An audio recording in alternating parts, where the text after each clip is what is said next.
Welcome and hello to the Empathy Lab podcast. We are at episode 13.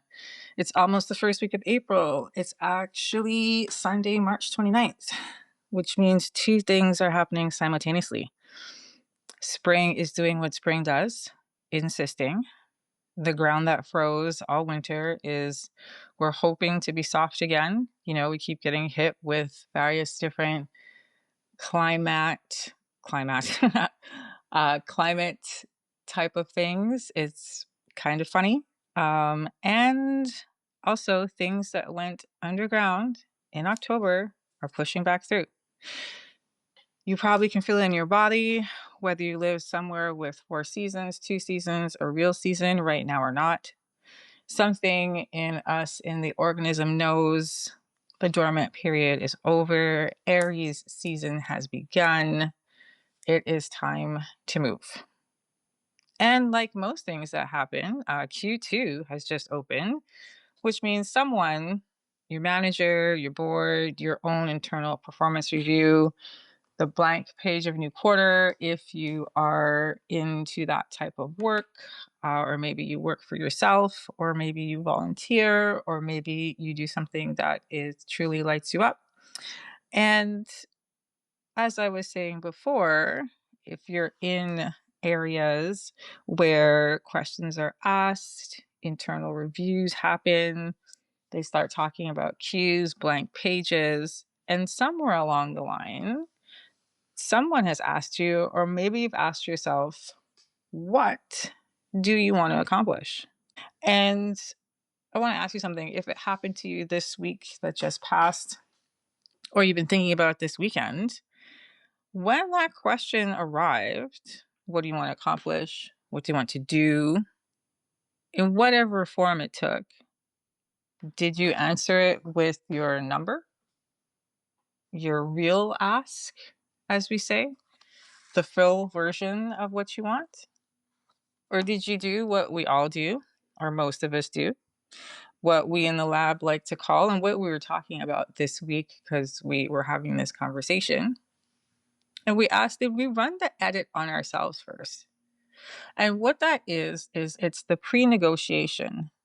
It's the internal auction where you start at your actual want, so what you want, and then you immediately start discounting it. So before anyone has even spoken, what you put on the table is often smaller, safer, and a more, as they say, palpable version of truth. And this is the Empathy Lab today, episode 13. Everyone knows me. I'm Selena Tatum. Folks call me Tatum. And we spent the last 4 episodes, so even kind of the last one, clearing the blockers. So we started with the words you aim at others. Then we went to the words that you aim at yourself. We looked at scripts that we've all inherited, the rooms we thought we deserved. We were excavating, and then we burned shit down. We burned what needed burning. And now that the ground is available, the first thing we get to do with available ground now, us, consciousness, psyche, however you want to call it, is plant something. And today we're planting what we call in the lab and what I like to call the ask. Specifically, why you shrink before it even leaves your mouth. And what it costs us, you, dear listener, what it costs you and what it looks like to want something out loud, in full, without apologizing for wanting it. And so episode 13, we're going to delve into another klesha, and this is what we're going to call the Raga Arc. This is where the Raga Arc begins. And so the yantra, get into the structure of the thing. Raga and the grip around the want.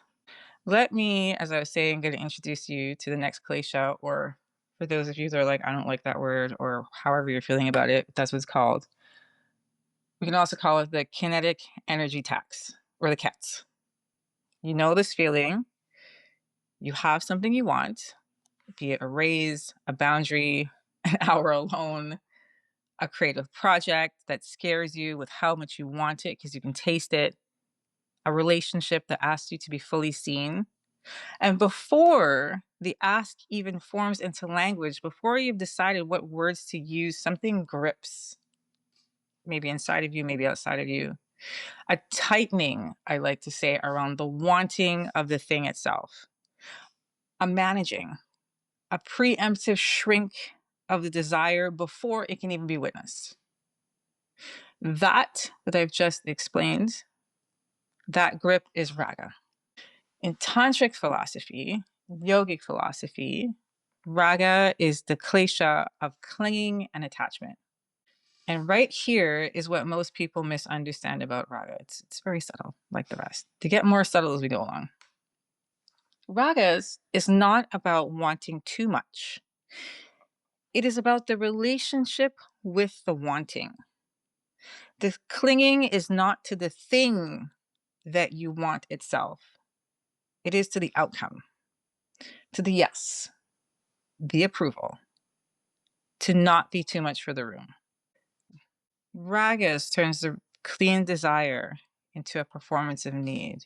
Because if you want something too visibly and the answer becomes no, the rejection doesn't mean you didn't get the thing. It means wanting the thing itself was wrong. And that the fear that the wanting is wrong is where we start this whole pre-negotiation that we do to ourselves and with ourselves. And we right here need to talk about the importance of knowing what you actually want before you walk into the room, not the managed version. Not the version of you or the thing or the want that's been run through the approval filter. You know, all the filters we have. You guys know what I'm talking about. The real ask. Adrienne Marie Brown's fractal principle really holds truth here too. The way you ask in the small moment is the way you ask across your entire life. If you negotiate against yourself in the salary conversation, you negotiate against yourself in the marriage, in the creative pitch, in the question you almost ask the doctor, but soften it to something smaller because you don't want to seem difficult. You don't want to seem like you actually really needed to go to the doctor that day because the rash got out of hand. As we've been saying throughout the episodes, and it's one of the sutras, the thread that runs through everything, small is all, which means that if the ask is always smaller than the truth, the life that gets built from those asks is always smaller than the one you wanted. Raga here, it's not the villain. I want to be clear about this. As I keep saying, kleshas, these grooves that we inhabit, are not villains. Raga, at the time, if we go back to inherited rooms, inherited scripts, was the reasonable response to rooms where wanting too much, again, had consequences. Where being too visible with your desire made you a target. Where the safest strategy for anything was to want it quietly, ask minimally, and be grateful for whatever arrived. And we're not in those rooms anymore. And the grip around the wanting is still running the same old security protocol. Same things we've been talking about. We're going to get into the Tantra. The field guide to the shrunk ask. 3 rooms, 3 scales. Raga runs the edit. A smaller version exits. Let me take you to the rooms. Let me pull you into the fractal. Because Raga's edit on the ask doesn't only apply in our salary negotiations. It's so subtle. It happens at the kitchen table. It happens in your creative work. And in the conversation you're having with yourself about what you want your life to look like. The pattern here is identical at every scale. You start with the real ask. You run it through an approval filter. And something smaller exits. Let's go through the 3 rooms because I'm going to take you there. Let's look at the ask at work. We call it the pre-negotiated proposal. So here's the move. I always give it to you guys. You've done the work. You have the data, the track record, the years of pattern recognition. You deserve the promotion, the raise, the expanded scope. You know it. Your body knows it. And you walk into the conversation already decided, or what we like to say, having already decided somewhere that morning, the night before, you've decided what you think they can give you. You've made the decision already. So you ask for that. The number that you think will be received, the safe number, not the number that's accurate to your worth. Now, the architecture around this is Raga running the auction before the bidding even opens. Okay. Raga has started running down the taxes before the bidding room even opened. I said running down the taxes. I should have said running down the prices.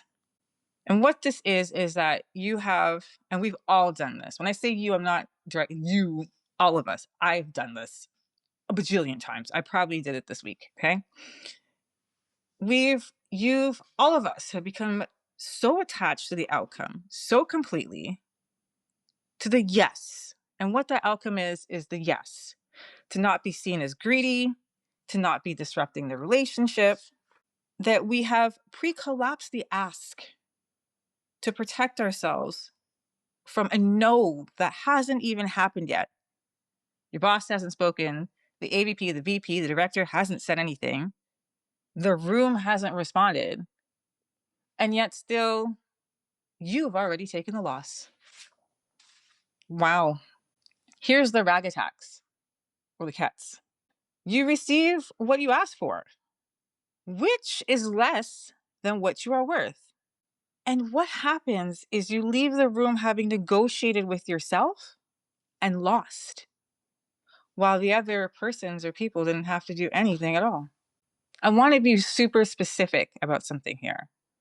This pattern isn't random for women, for Black and Brown professionals, for anyone who has been taught directly or by the cold temperatures of rooms that didn't want them full sized, that asking too clearly for too much is dangerous. Raga's grip on the ask is not a personal failing. It is a structural response to structural conditions. Even my conditioning has been conditioned. It's a quote from a hip hop album. The edit was irrational at one time. What we're doing today is deciding whether it is still rational in the room you're actually standing in. This is the thought. Let's look at the ask at home. Second room. This is what I call, the lab calls, the minimum viable request. MVR, minimal viable request. This is how it plays out. You need something real, legitimate need. And I'm not saying all your needs are not legitimate. This is scenario.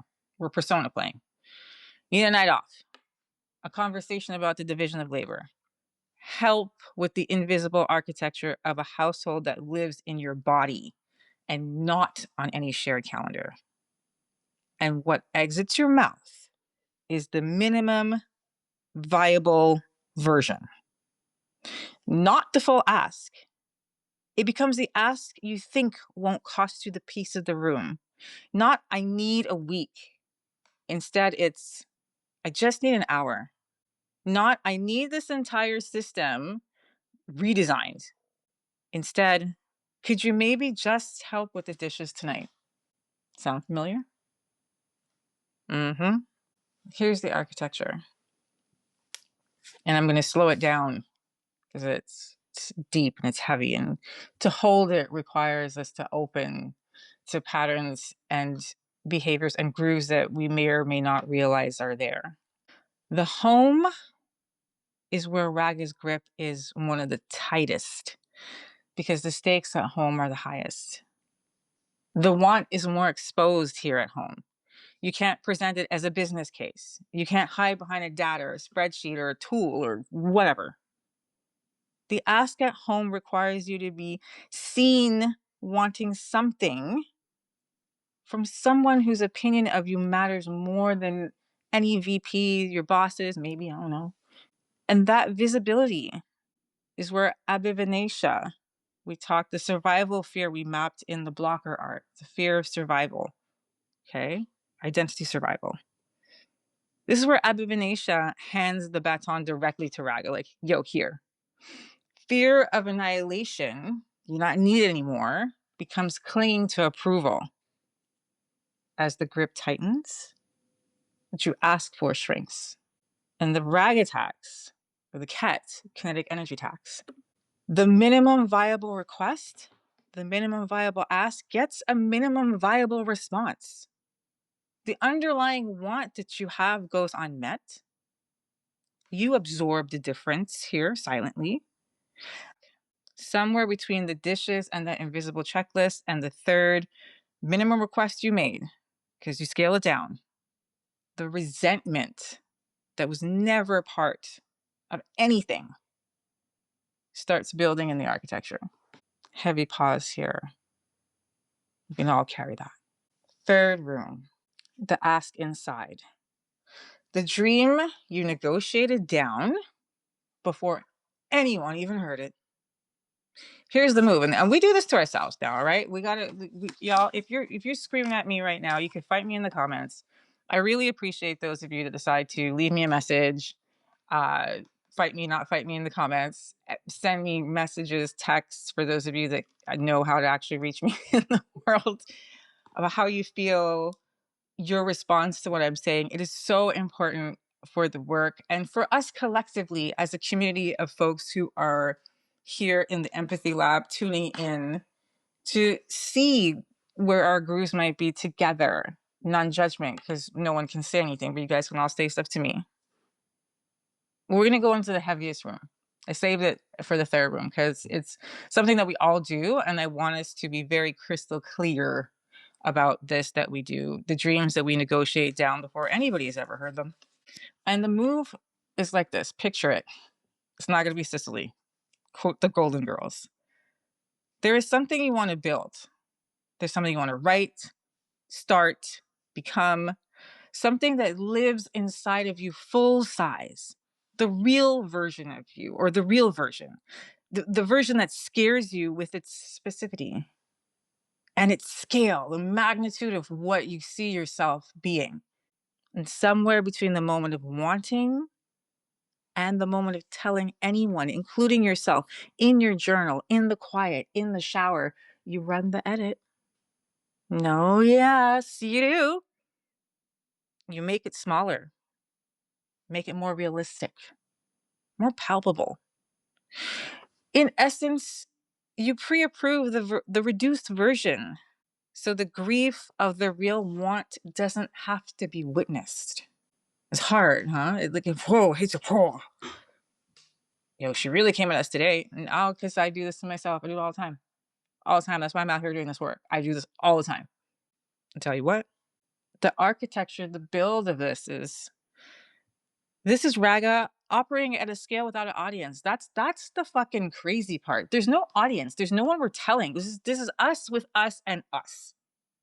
And this Klesha operates without an audience. There's no one in the room.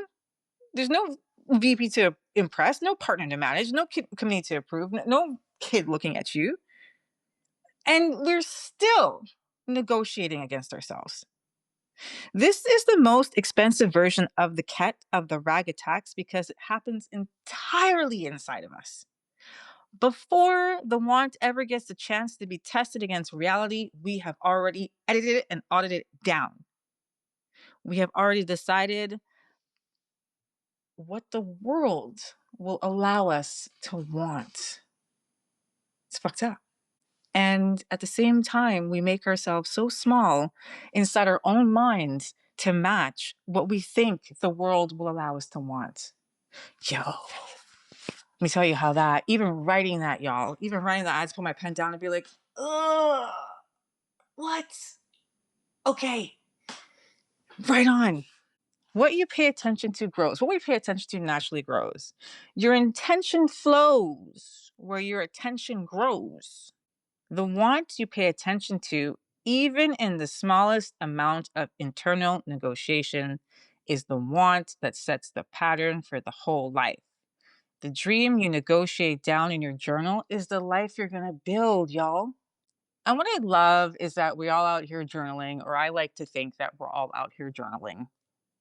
And we don't even realize that the versions that we're writing in our journals, we've edited those down. Because if we write it on a piece of paper and it's so big and so fantastic and so amazing, it cannot possibly be us. Fear annihilation. You do not need the world's permission to want the full version of yourself. We do not need the world's permission to want the full version of ourselves. Raga has convinced us, me, you, your friends, that we do. And thus, this, that tries to say two words at once, is the misperception we are redesigning today. I'm going to erase some lines and draw in some new lines. Let's look at the whole Ask Protocol, or the WAP. Shout out to Megan Stallion and Cardi B. I think they both did WAP together, or one of them did it. However, two 21st century street philosophers, poets, businesswomen, Cardi B and Megan Thee Stallion. Wow. Here's what it is. I had to just get that out because it was fun. And it's me, y'all. Every episode in the arc that you've been journeying with me on has given you a protocol that operates at a different scale. So we've been operating at different scales at different times if you've decided you wanted to participate. And replace but.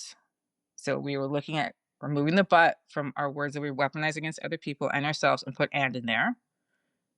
Drop the tail, ended the sentence without a buffer. So the right, so, like, all those little inflections. The void hold, or the hold, held the silence after you said the thing. We're not following up with anything. We're saying it and we're like, keep it moving. The room inventory ran the binary before the wave could even intercept it. So we were running that last week. Is it life affirming, life enhancing? Today's protocol operates even earlier than all of these. And I feel like I say that every episode. Like, this one comes before everything else. And maybe I've been taking you backwards on a journey. Well, we'll find out. Before the ask, before the words, in the moment when Raga runs the edit, when the full want is present in the body and when the grip starts gripping in, and that first pre-negotiation begins, that moment, that is where we intervene. It's what I call the whole Ask Protocol, or the WAP. 3 moves. Move 1. State the full want first. Before you edit, before you filter, before you run it through the approval architecture or structure, in writing, in your body, or out loud in a room by yourself, state the full version of the ask, the real number, the actual need, the whole dream. Not to perform it, not because you are necessarily going to say it exactly that way, because if you don't know what the full ask is, you cannot make a deliberate decision about what to bring into the room. You will constantly default to the minimum. State the full want first. Move 2. Then we run the binary.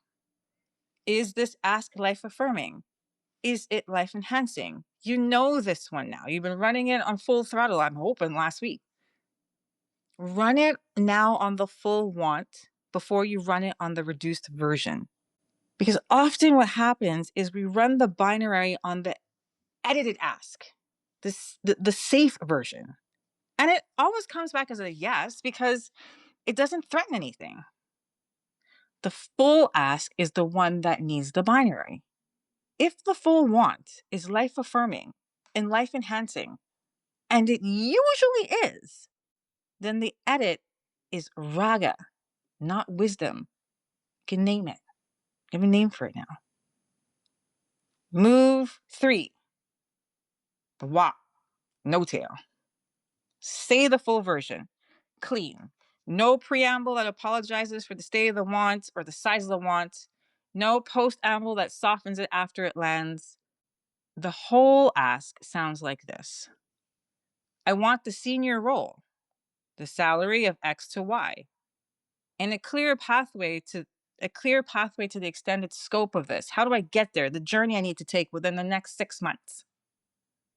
I need the entire weekend, not an afternoon, the weekend. I am writing the book, the full version, not the practical one, the one I want to write. Feel what happens in the body when the sentence ends and there's no tail. No, if that's okay. None of this, I know it's a lot. No, it's totally fine if it's not okay. The ask, simple and plain, standing on its own, sovereign, asking to be answered. I need the weekend. That discomfort that you feel in those moments when you start sweating and you feel hot all of a sudden, or cold, or you start shaking, is raga meeting the boundary of its own grip. The wanting has been seen fully without an apology. The nervous system is going to want to send the radioactive softener, the text, the follow-up, I hope it wasn't too much. Don't fucking send it. That is episode 50. For now, we just want to practice letting the ask land. This week, one room, one whole ask. You're in one room. I don't, please, the experiment, we're running a 2-week experiment. This one is going to start next week. I would really want you to pick one room. If you're a super keener, like some of you are out there, and you want to do all 3 rooms all week, go with joy. Write me in the comments. Send me a message. What I am asking y'all to do here is one room. State the full want first. You run the binary. Say the full version without the tail. Notice then what happens in your body when the sentence lands, and you do not rush to make the room comfortable again. What about your comfort? Notice if the ground holds. I guarantee you all it's going to hold. I guarantee this. Like, my name is Selena Tatum. I guarantee you. The spring, that's also a quarter. The blocker arc that we went through taught you to stop subtracting yourself. Drop the tail, hold the void, release the inherited room. The Raga Arc is going to teach you what to plant in the ground that you've now cleared. And I want to say this with an asterisk in bold captions. You cannot plant a want that you've already negotiated down to nothing. You cannot build a life from the minimum viable version of your own desire. The ground now is available. The season's right, and our quarter is open. The ask, or the full ask, is the seed. And you don't get to decide in advance whether the ground will receive it. You only get to decide whether you put the whole seed in or whether you split it in half first to make it less threatening because you want half of a flower. Well, I don't know how that works. We're going to put the whole seed in. What you pay attention to grows. Pay attention to the full want this week, not the managed version, not the pre-approved one, the real one, the one that lives in your chest at full size and wants to be spoken out loud. Say it with your full chest, as they say. State it fully, without apology. That is the whole ask. That is where the Raga Arc begins. As usual, this has been the Empathy Lab podcast.